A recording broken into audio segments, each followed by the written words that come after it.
Hello guys, अस्सलामु अलैकुम। Fear of भूत में आप सबका खुश आमदीद। उम्मीद करता हूँ आप सब खैरियत से होंगे। गाइस, आज मैं आपके साथ इंडिया में एक चोर के साथ होने वाले पुरस्कार वाक़ये को शेयर करूँगा। आज की कहानी यासिर नामी शख्स ने शेयर करी है। ये सारा वाक़या उनके पड़ोस में रहने वाले एक शख्स जहांगीर के साथ पेश आया है।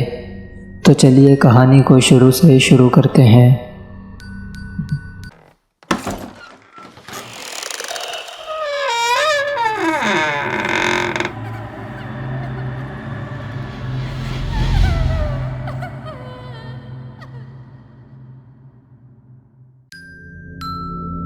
यासिर बताते हैं कि इंडिया में लखनऊ की साइड रहते थे। किसी जगह एक छोटी सी बस्ती वाक़ है जहाँ ज़्यादातर मुस्लिम रहा करते हैं, लेकिन वहाँ हमारे साथ हिंदू बरादरी भी रहा करती थी। हम सब मिल बांट के रहते थे। हमारे पड़ोस में एक घर जिनकी फैमिली भी मुस्लिम मज़हब से बिलोंग करती थी।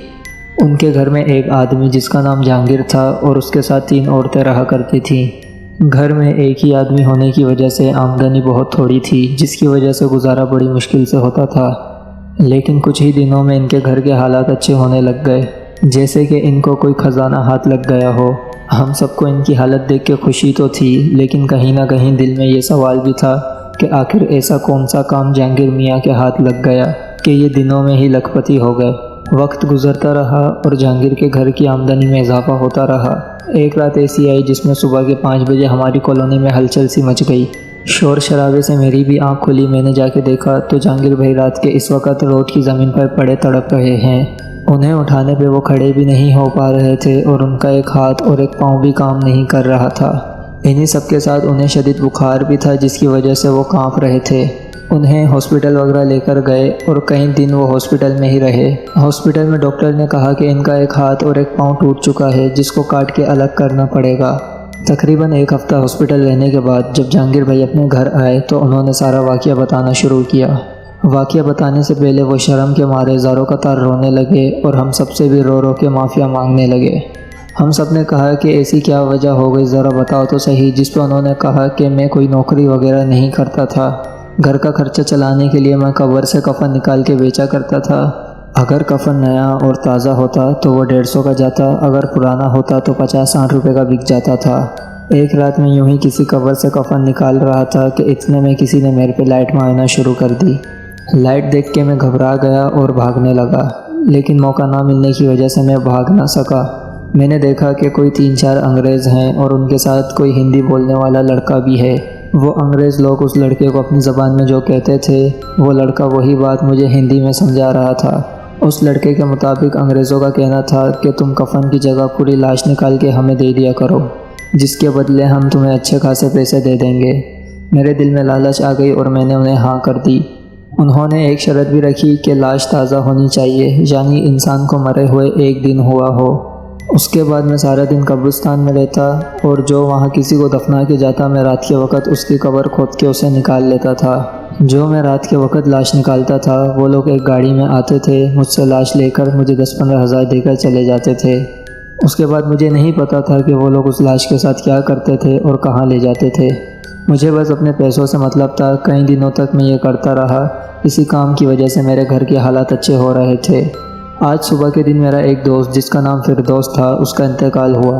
मैं उसकी तदफीन में गया। उसे दफना के जब फारिग हुआ तो मैं वापस अपने घर के करीबी कब्रिस्तान में जाके बैठ गया और इंतज़ार करने लगा कि कोई किसी को दफना के जाए तो मैं उसकी लाश निकाल लूँ।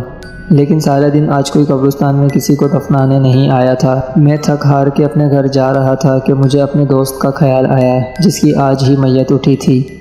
मेरे दिल में फ़ौरन लालच आ गया। मैंने फ़ौरन रुख उसकी कब्रिस्तान की तरफ किया और उसकी कब्र की तरफ जाने लगा। मुझे दूर से दिखा कि उसकी कब्र पे बैठा कोई रो रहा है। हालांकि पूरे कब्रिस्तान में अंधेरा था, लेकिन फिर भी पता नहीं कैसे मेरे को अपने दोस्त की कब्र और उसके साथ बैठा हुआ शख्स रोते हुए साफ दिखाई दे रहा था। मैं उसकी तरफ बढ़ा। मैंने उसके करीब जाके आवाज़ देकर पूछा कि भाई तुम कौन हो और इतनी रात को यहाँ अकेले क्या कर रहे हो। जिस पे उस शख्स ने मेरी तरफ मुँह किया तो मैंने देखा ये तो वही मेरा दोस्त है जिसको आज मैंने अपने हाथों से दफनाया था, लेकिन ये अपनी ही कब्र के बाहर ज़िंदा कैसे। मैं एकदम सख्ते में आ गया था कि क्या मामला है। मैंने अपने दोस्त को कहा कि तुम्हें तो मरा हुआ तुम्हारी लाश को मैंने अपनी आंखों से देखा था। जिस पे फिरदौस मुस्कुराया और बोला, तुम तो मेरी लाश लेने आए थे ना, मैं तो ज़िंदा हूँ। मैंने कांपते हुए अपने दोस्त को देखा जिसकी आंखें अजीब अंदाज में चमक रही थीं और वो हाथ फैलाए हुए मेरी तरफ आ रहा था। मैं डरते हुए एक एक कदम पीछे हुए जा रहा था और वो मेरी तरफ आए जा रहा था और एक ही बात दोहराए जा रहा था, तुम मेरी लाश लेने आए थे ना, आओ ले जाओ मुझे। इतने में वो बहुत तेज़ी से मेरे करीब आया और मुझे धक्का दिया। उसके धक्का देते ही मैं 6 से 7 कदम दूर जा गिरा और जिस कंधे पे उसने मुझे धक्का दिया था मुझे ऐसे लगा जैसे किसी ने मेरा कंधा हाथ समेत उखाड़ के फेंक दिया हो। मैं हिम्मत करके उठा और भागा। भागते हुए मेरा पैर एक पत्थर से टकराया और मैं गिर गया।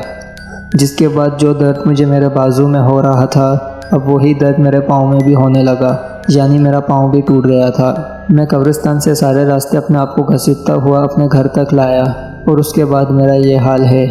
गाइस, यासिर बताते हैं कि जहांगीर आज एक चौराहे पे बैठ के भीख मांगते हैं और वो एक हाथ और एक पाँव से माजूर हैं। ये तो दुनिया का दस्तूर है कि अगर आप किसी पर जुल्म करेंगे तो अपने ऊपर होने वाले जुल्म के लिए तैयार रहें। तो गाइस, उम्मीद करता हूँ आपको ये कहानी पसंद आई होगी। अगर वीडियो पसंद आई है तो चैनल को सब्सक्राइब करके हमारी स्टोरी गैंग को ज्वाइन कर लें और अपने साथ होने वाली कुछ डरावनी और पुरस्कार कहानियाँ स्क्रीन पे दिए गए व्हाट्सएप नंबर पर शेयर करें। मैं आपसे मिलता हूँ अगली वीडियो में, तब तक के लिए अल्लाह हाफिज़।